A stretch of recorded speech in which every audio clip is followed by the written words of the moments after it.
This is a story that I read in Chip and Dan Heath's excellent book, Decisive. And I have to say, this story sounds a little apocryphal to me, but whether or not it's true, it's a great story.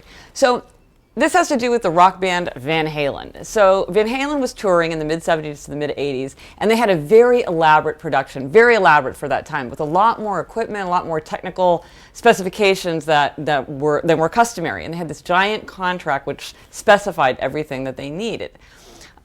Because the demands of the show were so great.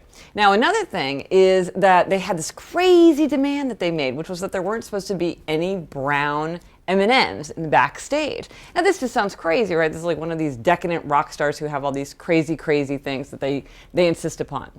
But it turns out there was a very sound reason for the brown M&Ms. So there's this giant contract, and buried deep in the middle was the clause saying there will be no brown M&Ms in the backstage area upon paying a forfeiture of the entire show with full payment.